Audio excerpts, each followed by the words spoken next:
Hello, EMS Connect community out there. Welcome to another fire science session. Today we're going to be doing a wildland session. We've got a special opportunity for us with an awesome guest. We're going to have him come on here in just a second, but today we're going to be focusing on wildland helicopter operations. What we know in the wildland setting is a rotor operation. I'm joined with my good buddy, Captain Sean Welch. Welcome. How are you, bud? Oh, doing well. I'm glad to have Justin here with us.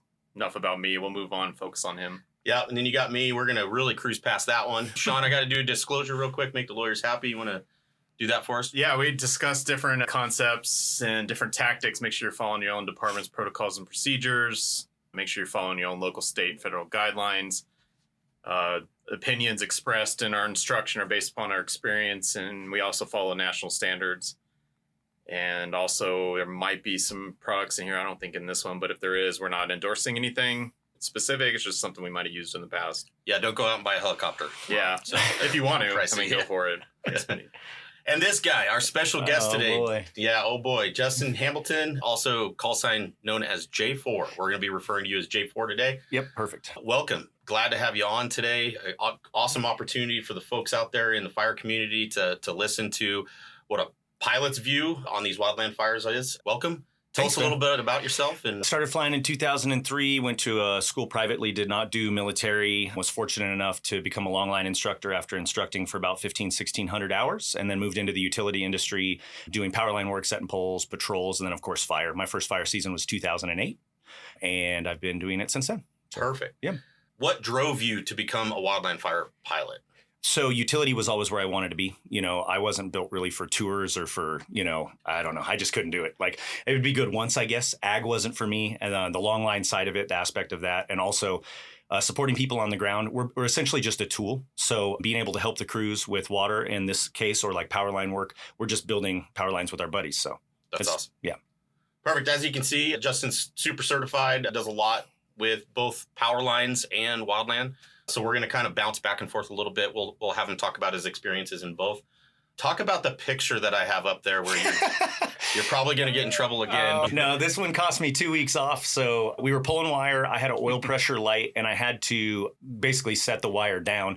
And then I had to fly a lineman out there to hook me back up to the wire. So I was going to be that close to the structure anyway. When I came in, I was like, hey, man, this would make a really cool picture. So I got a hold of one of the other guys flying, and I was like, hey, take a picture. Well, then when I got called in, they asked me to explain exactly what's going on in this picture. And it was pretty funny. Well, I'm flying with my leg, and I'm reaching out. And then I realized that probably wasn't the safest or best thing. So it cost me 2 weeks off. All right. Well, that's a pretty cool picture. We really appreciate you sharing it with us. Sorry absolutely. You got a couple free weeks off, but hey, it is what it is, right? That's right. So right now, these are the helicopters. Can you kind of go over these in the types? Sure. We'll discuss types later in the presentation, but can you kind of go over which ones you fly for the Forest Service or through a contract for the Forest Service? And yes. Stuff like that? So BLM, Forest Service, DOI, we work for all of them. The Huey is restricted, so it will not take passengers. The other three aircraft are standard category. So those are IA-equipped crew-carrying aircraft. So the 407 is a Type 3, which is a smaller aircraft, and the 205 and the 212 are basically standard category versions of the Huey. One has one engine, one has two engines. And when you say Huey, we're talking about the Sorry. Yep. Perfect. Yep. Awesome. All right, well, let's get right into today's objectives. Today, we're like I said, we're going to talk about helicopter rotor typing, where that information comes from, how we gather that information. We're going to talk about size up from a pilot's viewpoint. Yep. How you guys, when you're in an elevated position, can give us really valuable information and make sure that we're listening to that information and taking that and documenting that in our brain on what's coming or what you're seeing. We're going to talk about clear communications with air resources, right? Why it's so important for us to have those clear and concise communications. What you're doing is a dangerous operation, just like anything else we do in the fire service. So it's got to be very clearly communicated. It's got to be planned out properly, and we're going to touch on that today. Signaling aircraft is a big deal, right? Especially not so much maybe at night, but night ops for wildland kind of shut down for night ops a lot of time. So really, we're talking about daytime operations where you need maybe a priority drop, and we're going to tell we're going to tell you how to get a hold of you Yeah. if the radio's not working or something like that, or to really dial in that drop, right? So on that note, though, they are starting to bring in MVG stuff in California. Okay. So it's that's coming. good to know. Perfect. Yeah, just as a heads up for people So out night there. ops. Okay, Yep, it will awesome. be night So- ops, and that's going to change the game a lot. Are they too. going to do fixed wing, do you think, for that? Or are they going to stick mostly with the rotor ops? It's rotor right Okay. now, yeah. And they'll have a Helco up there, and they'll have a couple aircraft, but it's all MVG, all night wildland stuff. So That's awesome. Yeah, it's pretty interesting. That'll be cool. So we'll Yep. talk about that. We're going to talk about rotor fuel cycles. How long Yep. do we have for you to operate with us Mhm. when we call? We're going to talk about bucket capacities and what it takes to set up the buckets and to do drops. We've got some pretty awesome videos for that show what happens when you guys do a drop inside the bucket itself. So that's kind of cool information, gee whiz type stuff. We're going to talk about drop types when we're talking to you and communicating with you. What kind of drop do we want on the ground, and what kind of drop are you going to say is probably more beneficial? And we'll go over that when we get there. We're going to definitely talk about aircraft safety. If you're going to be hauling firefighters into an area, what that looks like, ground communication, hand signals, things of that nature. We'll kind of touch that. And if you're joining us for the first time for any of our fire sessions, or if you're a normal client coming back, every time we do wildland sessions, we always ask you to go grab your IRPG. So right now, if you're listening, pause. If you don't have your IRPG in your hand, we want you to go grab it. We're going to be really covering the aviation stuff today, the blue pages 61 through 80. It always, just like a Pulaski or a helicopter, it's a tool in our pocket that we can use for any situation, any emergency.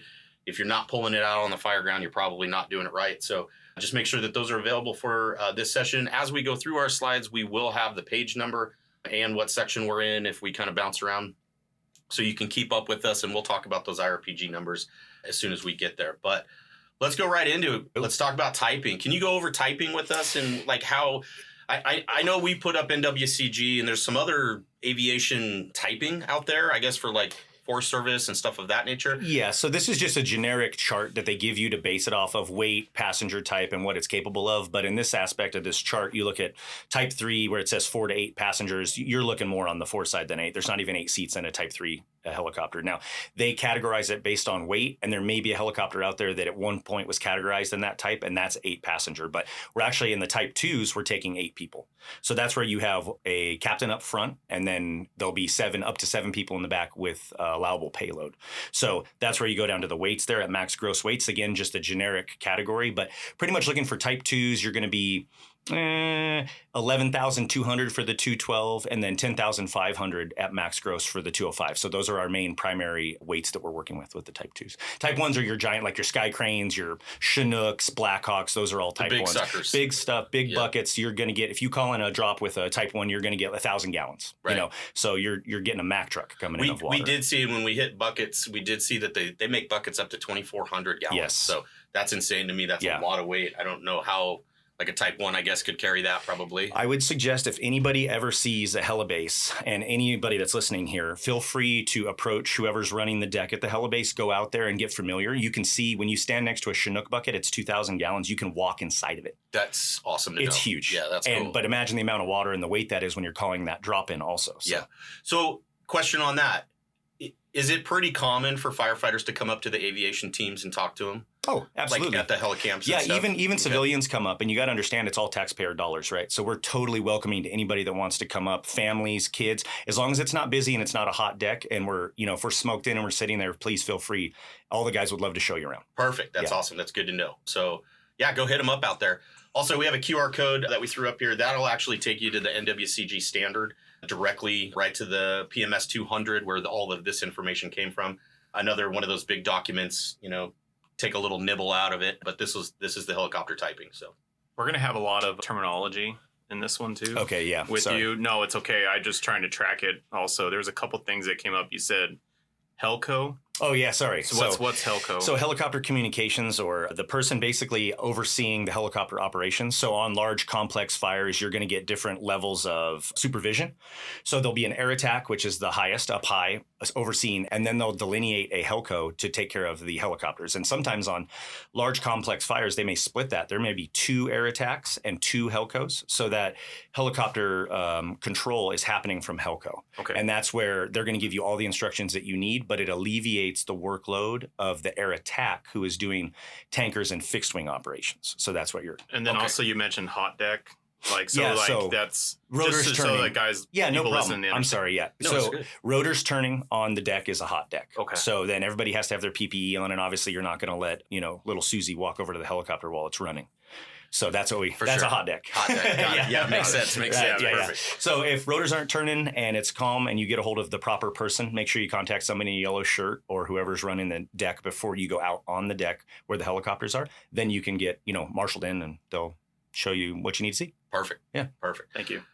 All right. So obviously with any fire, size up is one of the most important things that we talk about. Size up starts for us when we leave the station, right? Or when the call comes out, we listen to the radio, we start our size up in our head. Yep. Go over your size up. Like when you're getting launched to go do a drop, or you're going to drop a hand crew in somewhere.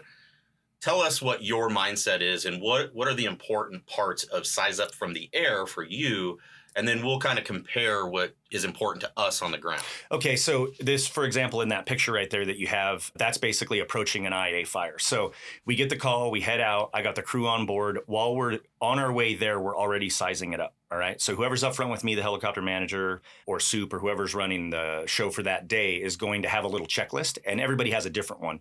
For me, visually, I can already tell that terrain is going to be an issue. I'm already thinking about where we're going to land.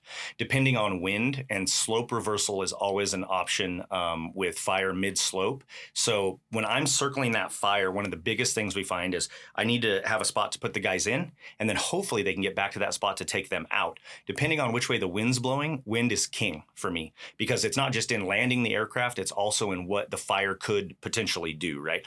So sizing up from the air, it's more environmental for me, and also for where we're going to place the crew strategically so that they can anchor and flank it. Like anything, that's what we do. Hotshot crews do it. Everybody does it with standard wildland, right? It's like, where are we going to anchor? Where are we going to flank? And then I'll be following them on that flank. So while we're coming in, I'm also looking for a water source. So things that I'm looking for versus not just sizing the fire are mostly environmental. Do you have electronic means to access mapping systems for finding a water source? So, like on that, I'm not seeing anything. No, if it's on our forest, it's historic sites, we will know, like with dip sites, rivers, things like that. In terrain like this, it's almost always going to be a river. So it's going to be 150 to maybe a 200-foot line with a bucket, because it's going to be down in a steep ravine. And then you're just basically looking for a swimming hole that would be big enough to put your bucket into to get water. The goal is to get the fullest bucket possible, right? And then sometimes it's hit or miss. Sometimes you get half a bucket, you're like, that ain't going to work, so you move to the next spot. Yeah. Then once you find a spot, you just continue to return to that spot. What are some of on your initial size up, what are some of the no-go situations you would run into? So no-go situation would be fire running uphill, putting anybody at the top of the hill. You never do that. Never put them above the fire, especially on a slope, because you guys know that as that preheats all that, convection's going to cause that fire to drop uphill. So most of the guys don't mind walking. So like bottom, you can see in that canyon, let's say that smoke was on this side of that face, like mid-slope, and there's that meadow down there at the bottom. That would be an ideal spot. So that's what I'm looking for. Small hike in. Shortest terrain, hike in, yeah, level terrain for us. And then sometimes there'll be some really neat little saddles and stuff that you can, as long as they are, opposite the head of the fire. You don't ever want to put anybody at the head of the fire in front of it. We don't ever go direct with the crews. So we may go direct once we get around the flank. If they've got a cold flank going and we're leading up with bucket drops, as we come around the head, then they may decide to go direct on the head. But other than that, usually it's just let that side go, wait for more help to come. By then, we probably could have hose lay from an engine. By then, we could have air tankers. Road access, absolutely, 2 tracks. What about weather conditions? Like if we're on the ground and we are clocking 70-mile-an-hour winds, is that something that Yeah, we would have never landed in there. Yeah, what about drops? Okay. What's the threshold, I guess, for winds? So there is. I know it's variable, but and I'm not gonna lie and try and remember all the numbers, but every agency has different limitations. Like everything from the power line side to the firefighting, Forest Service has limitations. The main thing with aircraft is the gust spread. So when it's super gusty, I could have 40-mile-an-hour sustained winds. I'm good. I love it. Wind's good. Helicopter likes the wind. And then I can also make adjustments accordingly with the water drops. But if it's gusting, if it's 15 gusts to 40, then you're outguessing the collective, the power control all the time, because 1 minute the wind's there and you're really heavy and you're like, oh, there's not that much power, and then when the wind goes away, you're grabbing all this power, and that's where it gets a little sketchy. And then also the back sides, the leeward sides versus the windward sides of the mountain, that going from windward to leeward, you're like, whoa, what just happened? Yeah. And almost it never fails that's where the fire's at, right? Or, right. It's just, you don't ever get it right into the wind. So perfect. Yeah. Does that answer your question? No, it's a great description of like, just for us on the ground, if we were looking at you guys and we're something that we could communicate to you, like, hey, we're getting gust up to 50 and we're getting sustained 10 or 15, and then that could be something very key to you in the area. Absolutely. Smoke is a big one, especially on an IA like this. Like that one's growing pretty fast already. If the wind did pick up, that one's going straight up and that column lays over. And then maybe that's the side that they're flanking on as they're coming around the corner. If I can't visually see that, maybe put me out of business too. So might be out of work on that side and having to go to the other side where the air is clear. And that happens quite a bit when the wind picks up in the afternoon and that column lays over. So that's another no-go, would be smoke visibility. And then so from your perspective, a good reference is looking up to the helicopter. If you can see me, I can see you. If you can't see me, I can't see you. Okay, good to know, yeah. Yeah, so if you see that column start to lay over and it's in a draw or maybe a box canyon. And the smoke covers us. We can't see you. You can't see us. Just give whoever the pilot is a heads up that, hey, the column laid over, it's a little smoky before you come and commit to that drop, because making a turn in a box canyon like that loaded and then having crews beneath you where you can't just punch the water off because it's smoky, you're not sure where you're at, that can be tricky. Roger that. So. All right, so that takes us right into our first video. This was provided by you. Love it. It's a pretty slick video. I want you to talk about, think size up when you're coming into this as a helicopter pilot and you've got ground crews already kind of working their way in there or already on scene and they're working towards this in a canopy. How would you describe this to them, So it's a fire tornado is what it is. And it's generating its own wind there. So it's going to be turbulent air. It's going to be very unpredictable in which way it's going to go. You can see how it starts moving right there as it's swirling, and also smoke is a factor. All the stuff that's burning up the hill behind it is also an issue. So this is in the flat, but if this was happening in the timber, it would be really tough to, nobody should be in there on the ground, honestly. Like I would tell crews if they're like, hey, we're coming over the hill and this is what you're looking at, I would be like, you guys stay where you're at. Right. This is not anything that you want to go direct on or be in there at all. And that, I think this was on the Dixie Fire, and there was so much going on and everybody was so spread out that there were no crews anywhere near this. So this was just flying from the dip to a drop, and that just picked up in the flat over there out of nowhere. Yeah. So it came out of nowhere. It's kind of creating its own environment right there. Absolutely. Right? Yeah. And that wind will get turbulent. You will feel the heat in the helicopter. What is like, how far out from that safely is a helicopter, It's variable, Are you man. worried when you see that as a pilot on how your drafting winds and stuff will be? Yeah. You want to take a wide berth around that. That's about as close as you'd want to get to that. Okay. It is an uncomfortable feeling because in that situation, if I've had heat and a draw pull me in before where the wind switched and went from down canyon to up canyon. And when I made the downwind turn heavy, I could feel it like pulling me in. And that is an uncomfortable feeling when you go from being a pilot to being a passenger. It's horrible. Right. And so you want to keep a wide berth on that stuff for sure. So for the ground crews, like if you see something like this, you need to notify the helicopter too, because if I'm on return drops and I'm coming back to support you guys and you've already pulled out and maybe you're on a different frequency and I don't hear that the crew's not even in there anymore, which has happened to me before and I'm still working. I'm like, where's everybody at? They're like, oh, we came off the mountain. It was gnarly. And I'm like, well, yeah. I'm up here. It's pretty gnarly up here too. Right. Yeah. Right. So, you don't need me in there. Just for perspective purposes, like roughly how far out are you on this video? Ooh, that's probably 3/4 to a mile away. Okay. If I remember right. Okay. That's quite just a ways somebody away. watching the video that can say, yeah, that's a mile. Yeah. It's so, and you know how it like GoPro effect, it's really weird. Yep. The depth perception. For sure. All right, so let's transition into signaling. Let's talk about how we signal you from the ground. I know you and I had an offline conversation about fusees. I threw that up there because I wanted to spark a conversation. Is fusees a means of getting your attention? I mean, it could be. I think that the technology has gotten there. The mirror is awesome. In deep, dark timber, the mirror is not going to work and it's not always favorable. If it's overcast, it's going to be difficult also. The best I've found with the technology is the strobes. The LED strobe lights, I can see miles away. If you're mid-slope and you are uncovered or impeded from the trees, I can see you with that flash on. And that's still daytime. Daytime. Yeah, Perfect. It stands out. It's amazing. And it's really good. And the other thing, too, is remember when you're signaling a helicopter, just because you signaled me the first time doesn't mean I'm going to be able to find you the second time either. So keep that in the back of your head. By the time I make that turn, until I make a couple different drops or we have a solid anchor point of where you're at and what you're asking for. Like if it's a smoldering log on the ground and it's not anywhere near the fire's edge, it rolled down the hill. Like I may struggle finding you. There may be no smoke or all the smoke may be coming out upslope from you out of the canopy, but you're like, no, I'm 100 yards down here so that strobe is night and day. Perfect. Yeah. So that's good to know. And waving hands, that's obviously probably not a good one either. So if it could be if you really had to. If you're in the flat grass fire, put some flagging on your tool, which flagging is another thing we can talk about, which is a huge I've got benefit. some slides for that. We'll go over that. Yeah, no problem. Yeah. So fusey's not a good idea. Probably not the greatest. Mirror usage is great if you're in the flats or if you're up on a ridge. Yep. Flashlights and strobes probably your best option even during the day to get your attention. LED strobes are the best, hands down. And so we've got a little video we're going to kind of go into that kind of describes emergency signaling for a helicopter, but it's this exact same thing when you're talking about getting your attention from the ground. But it kind of talks about how to use a mirror to get your attention. And again, in these flats and these situations. In bright sunlight, we can use a mirror to gain the attention of others, both on the ground and in the air.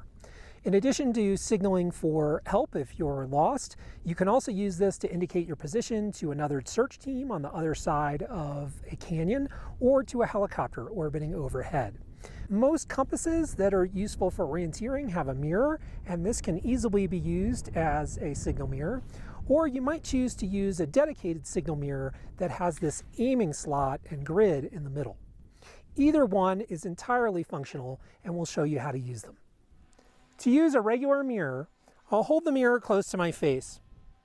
I'll put the reflection on my hand and then walk it out so I can use my fingers as a sighting notch. I'll now adjust the mirror and move the notch onto my target. I should be able to now walk a reflection onto my target. I'll oscillate the mirror back and forth to create an attention-getting flash. To use the mirror with the signal hole, again, I'll use my hand and locate my reflection. Now, I'll look through the hole in the mirror and look directly at the reflection. I'll see a little starburst that indicates exactly where my reflection is. I'll now follow the starburst and walk that onto my target. And if I can follow a good starburst back and forth onto my target, then I should be able to generate a good reflection. For more search and rescue education, check out base-medical.com. Okay, welcome back. So that's a good little quick video down and dirty on how to signal helicopters, how to use mirrors properly. So if you don't have mirrors in your kits, make sure you're grabbing them. We're finding out now if you got flashlights with strobe operations, make sure you're throwing those in your packs.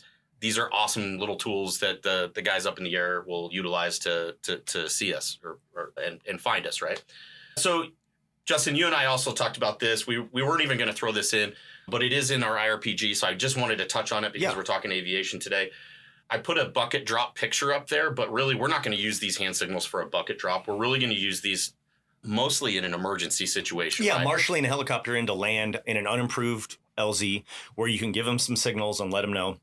Typically, you want to stand with your back to the wind. If you don't have radio communication, you can use the hand signals. Prior to coming into landing, we really appreciate wind direction, any type of hazards. If there is a tanker at our 6 or whatever, even though we may be on the frequency with everybody and we hear it, it's always beneficial for us to know what's going on. And then as a helicopter pilot, I take my laps, I look at it. If you do your report to me on the LZ, like sloping downward terrain, my back's to the wind. If you approach from the south, that'd be a better approach, whatever. And then when you get in and the helicopter's loud next to you, that's what the marshaling signals are for. That's where you can't really talk on the radio because there's too much noise. Yeah, perfect. Okay. Yep. Would you say would it help having like a flag on a tool? Like for the wind? Almost like a windsock. Absolutely. So flagging is huge. Guys will do that all the time. In an approved helispot on an incident, they will put flagging all over on different bushes and trees and stuff. So you can see the wind direction. Perfect. Yep. Good to know.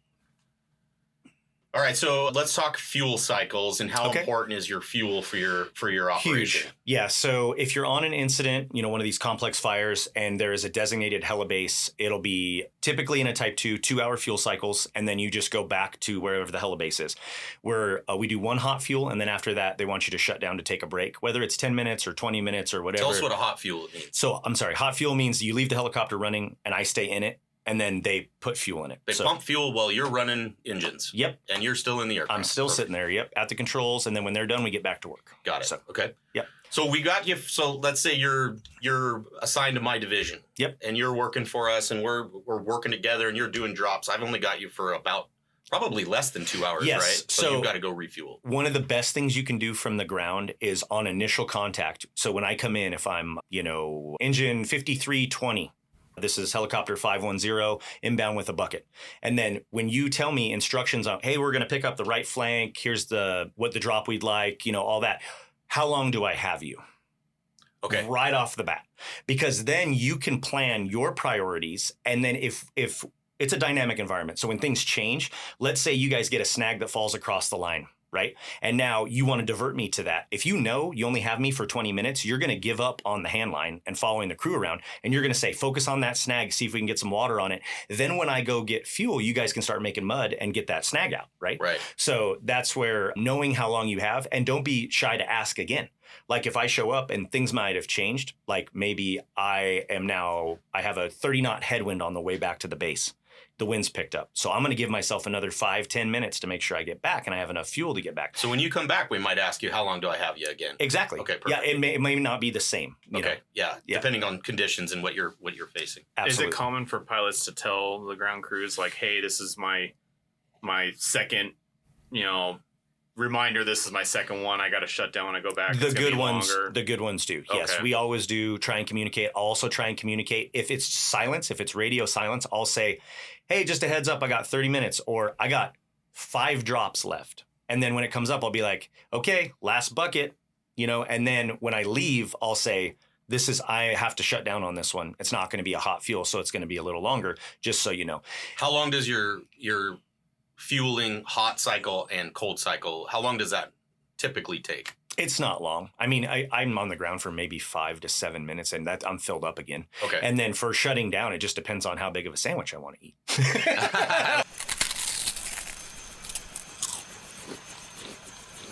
Right. Well, they make you take a break, so I'm like, I guess I'll eat a sandwich, they said. Okay, exactly. I will. And every agency has their own standard Yeah, for everybody's that. a little different. Okay. That's based on Forest Service. They do it. BLM is they pretty much mirror that, DOI, interagency stuff versus. So let's talk initial attack. We talked IA. What do you bring with you for an IA? So like you have a whole ground crew that comes with you, right? So we have a road show and then we have the helicopter. So the helicopter is going to be dispatched, obviously, within 10 to 15 minutes of getting the call, we're airborne. And then hopefully on scene, giving a size up, whoever's the IC of that is going to make the call of what else they need. And then I'll drop the crew off and go to work. If it's far enough away from the base, they will launch the drive show. So the crew will almost always go, but it's whether or not the fuel truck goes. My road show comes with us. And that's where it really helps instead of flying all the way back to the base. So sometimes when resources get tapped out, we could cover up to 250 square miles from one base. Well, if that fire is 250 miles away, it's going to take us a long time to get there. So anyway, let's say we go 80 miles even. That's a long ways. And then the road show is going to have to go right away. So right about the time I'm needing fuel, usually the fuel truck is pretty close. They're going to be somewhere in a designated area, whether it's in a field or whether it's at a forward helispot that's already predetermined on our forest. If we're off forest in a different area, then the road show's responsibility is to find that and relay to us where they're at. Is that coordinated through the IC of the incident? So there will be a drive show leader. Okay. All right. The driver in command. And then he will be responsible for relaying to the IC or to the soup or whoever's running the crew, and also to me where the fuel will be. Yeah. Okay. And it's super important because it has to be like certified fuel, right? And tested and make sure that it's flyable, Well, right? it's our fuel trucks, which have filters on them, as well as the helicopter has filters on them. So, which is checked every day. Perfect. Sumped every day. Yeah, it's a big deal. We can't just go to a barrel in the middle of they do that in Canada, but we're not doing that here. Yeah. Barrels in the middle of the tundra. Our friendly neighbors to the north.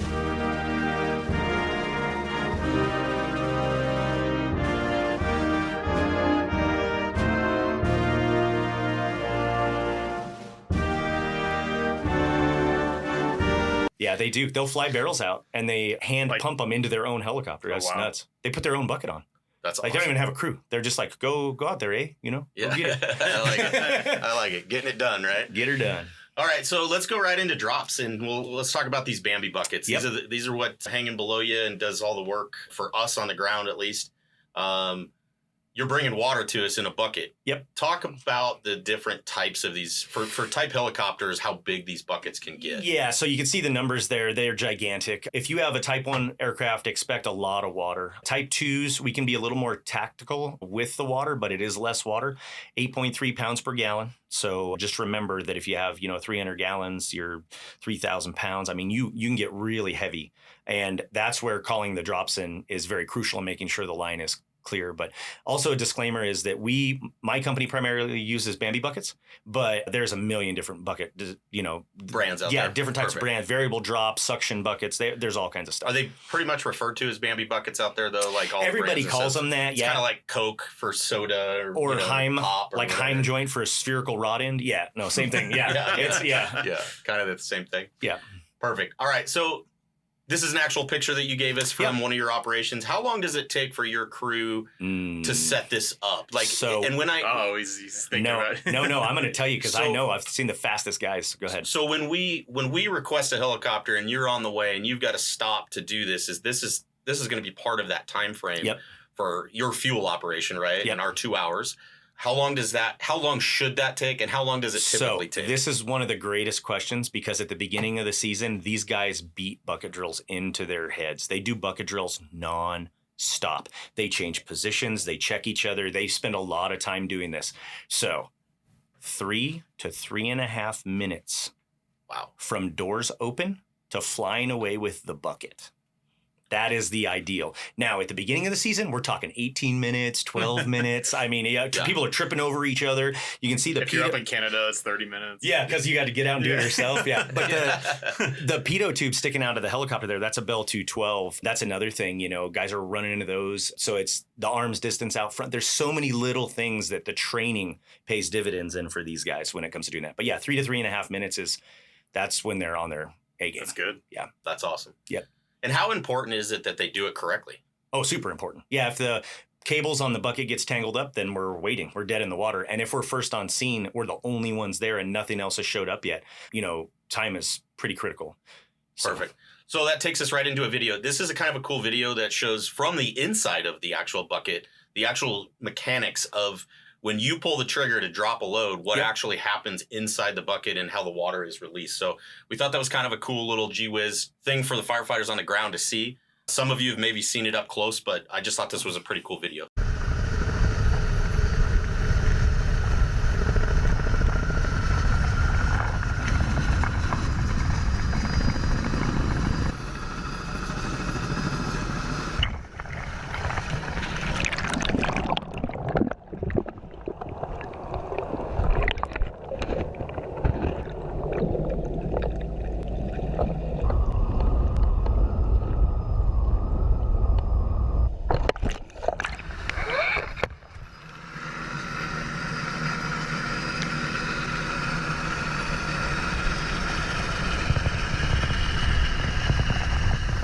Okay, well, welcome back.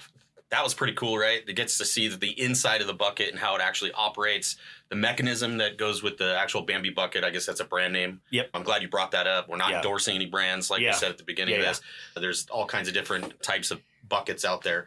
But we've got another video that I kind of want to... Before we go into that, can I touch on that last one? So one of the things that you may realize that so there's a solenoid in the head of that. And then when I hit the button, there is a delay because that udder has to turn completely inside out for the water to then begin to release. So there is a delay in that. And so pilots timing that delay is pretty difficult. It's tough. And when you guys are calling drops, and I know we're going to talk about it here in a second, but that's something that you can easily tell a pilot. Like if you notice that it was late, start your drop just a little earlier. Those things really help a pilot out. So perfect. All right, so let's talk about this. I grabbed this video because I thought it was kind of a cool, precise drop. Yeah. Talk to me as a pilot. How hard is that? It's like anything. I'm a second shot golfer, so we do it twice. We do it nice. This one looks like it's leaking a little bit on the way in, but that's cool. Let's see where he goes. Oh yeah, just spot dropping it. Spot dropping it on a little smoke. Perfect. It looks like they're in the backcountry and they just didn't want to dig it up. Yeah. But I mean, this is some pretty precise. Yep. And he's like, "Yep, I want it right there on that." And then he kind of settles it in and then says, "All right, right there." Yep. And then just floods the whole washes it. area, washes it down the hill. That's another thing you got to be careful with rollout. Throwing embers and rolling logs that are still hot, right? But when you're mopping like that, that works out really, really well. So, it's watching again in slow motion. Oh, here we go. No, that's okay. We can move on. So there's that udder though. You can see where the slight delay is in that. So that's the other thing is if you have a little bit of a motion or a swing, especially trying to be that precise, you have to time it. So that was, really well done. That's really cool. Yeah. Yeah. Okay, so calling the drops in, I think the critical thing is being on the same page. So where you want it, what type of drop you want, and then direction is huge. So a spot drop's pretty easy because there's a tall snag, it's on fire. And it's like spot drop on that snag. That's pretty straightforward. When we start getting to trail drops, it's like, okay, where do you want me to start it? And where would you like me to stop it? And sometimes if we do a trail drop in the heavy timber, it's hard to see where we left off to continue that trail drop on. So if you're like tag and extend from that last drop, you're like, great, I can't see it. So the instruction you guys give on the ground is huge. Flagging, markers, which I think you have it up here. Yeah, we're going to talk about flagging. We're going to talk about that. And then we're also going to talk about how we call you in from your perspective, not our perspective. Absolutely. But these are some of the things out of the IRPG that we wanted to just touch on. Easy for me to say, a little too much coffee this morning. IRPG, page 73, blue pages again. Maintain communication, keep informed of all the aerial firefighting objectives, know what those helicopters are doing, what their objective is. If you have a change of objective, say a priority drop or an oops or a hazard or a safety concern that you got to get a hold of them, know that they are going to be redirected from some other objective if you're calling that in. Evaluate for gravity hazards, just like we were talking about, things that could cause a problem downrange, right? Widowmakers, Widowmakers, Yep. He's going to drop a load and it's going to drop a big branch on your head. Yep. It's going to throw a rock at you. So just be aware of that. And then watch out for those clearance issues, especially on those long line drops, especially spot drops. I would imagine are probably a little more concerning because you're trying to get into that timber, potentially dropping on a spot. So just be aware of that. But when we're directing, and like I said, we're gonna talk about the positioning, right? Yep. You told me on the side. Yeah. It's always funny because I'm like, hey, as a ground guy, you're at my 2:00, and you're like, cool. Which way are you facing? So talk to us about how important that aspect is. And as you can see on IRPG, page 74, it talks about how we direct bucket drops. This is all the information. I'll let the folks out there read this. Yep. But on the front cover of your IRPG, and that's why they put it on the front cover and why it's so important is that is where the helicopter is looking, and that is how you are going to call the pilot to get your location. So talk to us how important that is. So it's very important. And also I could like to point something out, which we use this for our training as well. I take all my pilots through it. But if you look at that picture with the helicopter, see how it has the pilot view out of the right side of the helicopter? Originally, these helicopters were designed for pilot and command from the right seat. The bubble window, and when we're firefighting and longlining, is on the left. That is incorrect. Got it. Okay. So that's good to know, right? Yeah. So we're in that left seat. So shift that thing over to like 9, right? On that left side, on that side. Yeah. So a lot of guys who don't know that or haven't had that conversation or know that the pilot is actually sitting on the left side, then they're thinking, hey, I'm at your 3:00. And I'm like, well, damn it, because I can't see you, bud. Or like, hey, we're at your 4:00. And I'm like, that's great. Let me turn around because I'm in the left seat. So that's just something to be cognizant of. But, I gotcha. So what we're looking for is a clock position based on the nose of the helicopter when I'm coming to you. So I'm at your 1:00. And one thing that people forget, if you're facing me, if my 1:00, right, you're looking at the helicopter's 1:00, what position would that be for you if you're facing at me? That'd be our 12:00 almost. Like 11:00. Yeah, 11:00. Yeah. So clock position, where you are on the slope is huge. So mid slope, have 200 yards from the smoke, or we're on the fire's edge on the right flank. We are all trained. We go through it every 3 years. We have to do fire behaviors, and we are very familiar. Pilots should all be familiar with all the heel, toe, flank, head. Like we know where all this stuff's at. Absolutely. So if you use that as a reference, that's huge. Also know that sometimes the smoke, you can't use the smoke. If it's coming straight up, that's cool. If it's running upslope and it's dissipating out of the trees in a different spot, I'm going to go up to the top and you're not even up there. You're down low.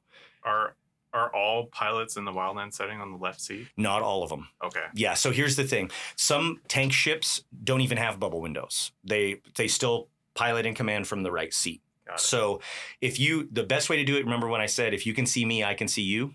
And if you can't, I can't, is if you see a bubble window on the left with a little head poking out, he's on the left. Okay, good to know. You're probably not going to see a bubble window on the right unless it's a Type 1, the bigger aircraft. And then if the co-pilot is flying and the captain is not flying, you might see two heads. So then they're talking to each other, which they can tell you. The co-pilot's going to say, "Oh, I got him over here." They're going to be talking that active discussion. Are your Type 1s, are they always going to have two pilots? Typically, yes. They almost So always like your do. Chinooks, your Blackhawks, Blackhawks, they're going to have yes. two pilots. And your smaller aircrafts, the 2s and 3s, are going to probably just have one, correct? Pretty much always just one. Okay. Now, we have the option to put a manager in there with us, or the soup, or somebody if we wanted, but we usually don't. Okay. And, yeah. Is that because of weight too? So you can bring some of crews it's in? weight, some of it's just like it's uncomfortable for a guy who's not a pilot to be sitting over there, and it's also an added risk, in my opinion. There's no reason that he should be sitting over there unless it was crucial to something. Like if I needed him for something, then I would have him in there. And I don't. Perfect. Well, that brings us to one more video. This is just a quick down and dirty on communications from the ground to a pilot, and using clear communication and stuff. It just gives a great example of that. 70 Kilo. That was a good drop. Right now we're pre-treating the green up ahead of the lighters, so that way the side that we're not burning doesn't ignite as easily when we burn through here.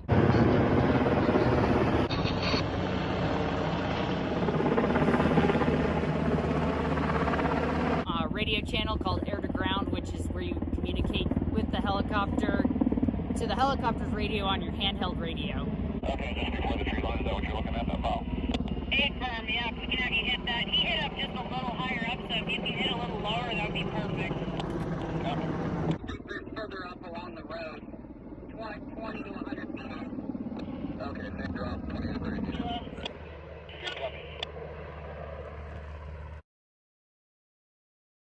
All right, so that kind of just broke it down, and just as we have been talking about the same kind of thing, but it kind of shows it actually on the wildland setting on the fireground. So let's talk about you had discussed spot drops and tail drops. Discuss what that means to us on the ground. Like when we're calling in a drop and I say, hey, I want a trail drop from here to here. Yeah. So the best thing that you can do, and most of the crews out there have them, is having a big orange panel. Yeah, those panels, outstanding right there. So with those panels, you can do so much, and you don't have to be in harm's way at all. So for example, a trail drop, if you know you want a trail drop on the fire's edge going upslope on the right flank, you put that panel, right? You get my attention with your flash as I'm coming in, and you can point if I can see you with your tool. You can have flagging, whatever, or you just talk me in. Say if you go to the fire's edge and continue upslope, you're going to see an orange panel. We'd like you to start your trail drop at that orange panel and then continue upslope or downslope, whatever it may be. And this is also where it gets a little tricky. If it's super steep terrain and I don't have an out, I'm not going to want to drop upslope. So you guys want to start thinking, which sucks because fires usually grow upslope, right? So if you anchor and flank at the bottom and you're working your way up, I may need to, for aerodynamic purposes and safety purposes, make that drop going downslope. So start putting that in your head too. Don't be mad if a pilot's like, well, I'd rather go downslope. Then on the offside of that, then you'd say, okay, start above the panel and end at the panel going downslope. Got it. On the next one, I may not see where I left off. It may be difficult for me to see in the timber or even in grass. It may just put it out and it may start back up. Or you guys may think it's hotter than I can tell, right? So you go, man, it's still hot even though it's not smoking. So we need another drop right there. Same as before, right? Or start at the panel, end at the panel if you have two panels. Or pick up at the panel and continue from there for the trail drops. Spot drops, like I said, are pretty self-explanatory, but that helps too. If you have a smoldering log, even if it's in the black and you guys are trying to mop it up, put the panel next to it and say, I need you to soak that stump. Soak it. We need all the water we can get. And this, okay, no problem. And the panel is... How visual are these? I put them up there, 10 by 36, so 36 inches long, 10 inches wide. Yep. I found them online on one of the websites for like 3 panels were $20 for a set. They're pretty inexpensive. They roll up. They're the greatest tool for us visually. But Perfect. That and the strobe light have changed calling drops in for sure. Okay. And then just remember, like you said at the beginning, we are a tool. And so anything you can think to communicate better to us in a way of describing what you need, we can facilitate it better. And even if it means for us taking an extra lap, don't let pilots force you either in. Like, I got a bucket, I'm coming in there. Don't be scared to tell them to go around. It's the least used maneuver on a helicopter, I think, out there is somebody saying, hey, man, just take a lap real quick. Either so you can clear the line, which is huge for me, like in that radio communication, right? Where are we going? What are we doing? Is the line clear? I will always ask. If the pilot doesn't ask, tell him the line is clear. And if the line is not clear, make sure you tell him that too. Because that water, when it comes through there, whether it takes a snag out or whatever, it's going to be a bad day for somebody, especially in a spot drop situation. And in the rotor world, is all the drops are single drops?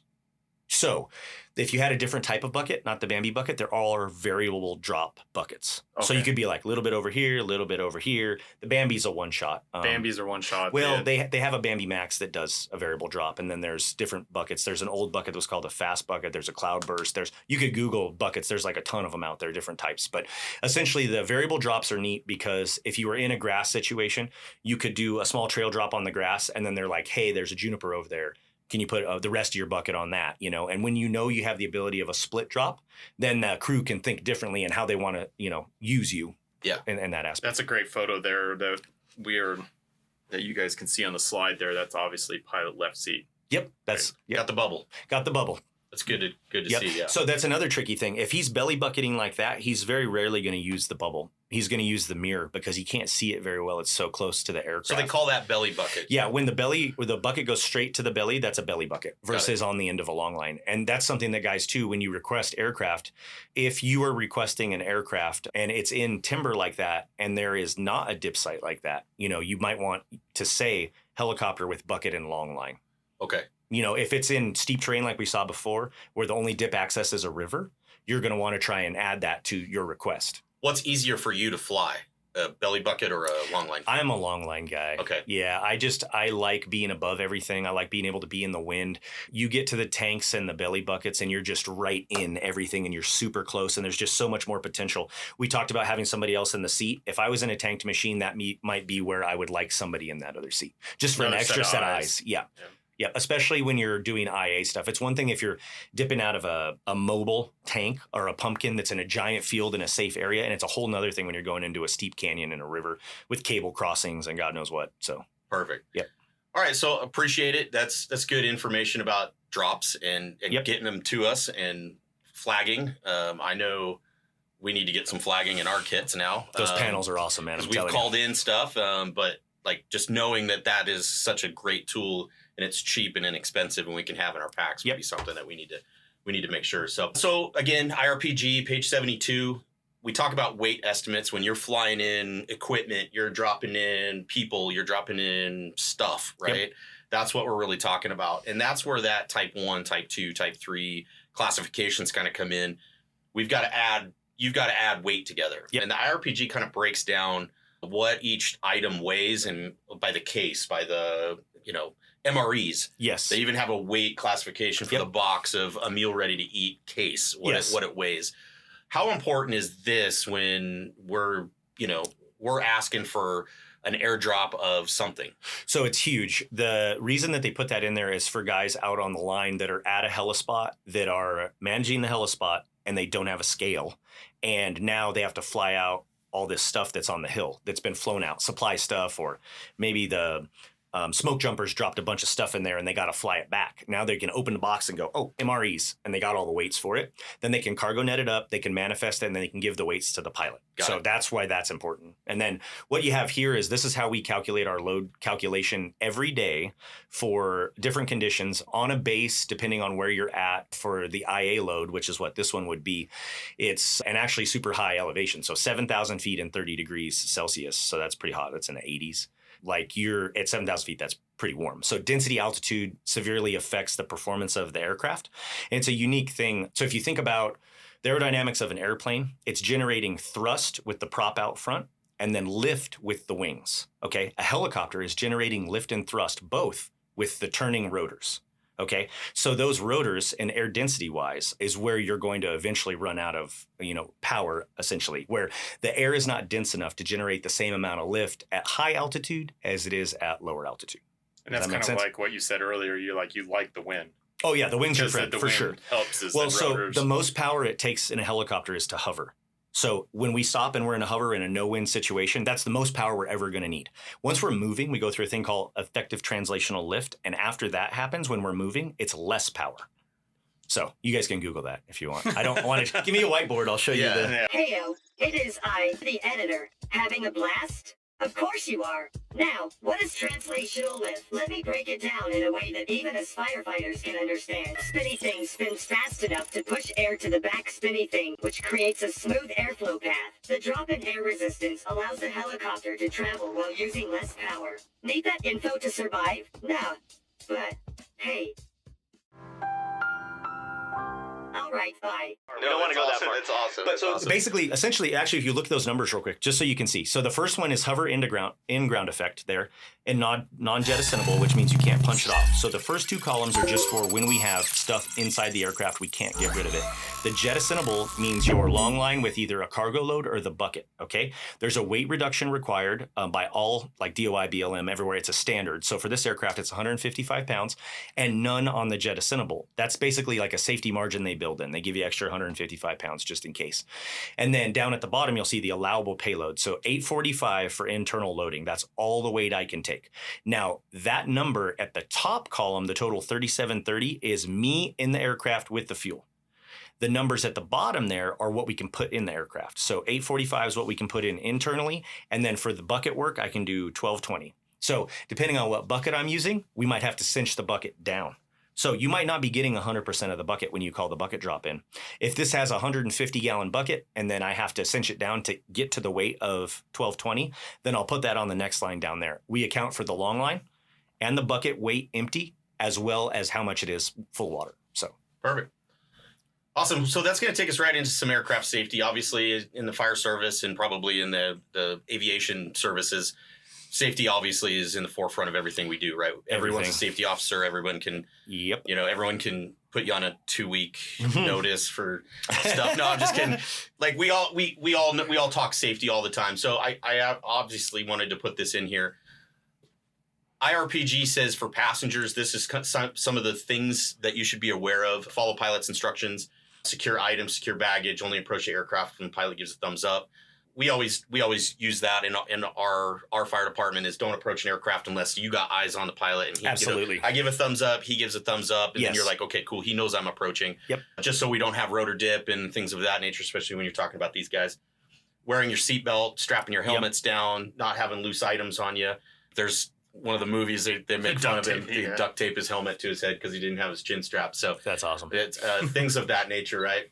Obviously, on drops, that's a significant hazard, especially on spot drops. If you're right in the area, or even on a trail drop, it could knock you on your butt. Or if it's a type 1, it could kill you. It could kill you. Yep. So, talk to us about some of the other things in your mind as a pilot that you would expect from us on the ground if we have to board your aircraft, or we're assisting you, we're approaching you. You land in in an area where we're going to come up to you and say hi and talk about what we need to do. Yeah. Tell us what, from a pilot point of view, what your safety concerns are for us. Obviously, walking around the rotors is the most important thing, right? So cognizant of the main rotor and then never go towards the tail rotor. That thing's spinning back there and people have walked into them before, especially off airport when you're on uneven terrain.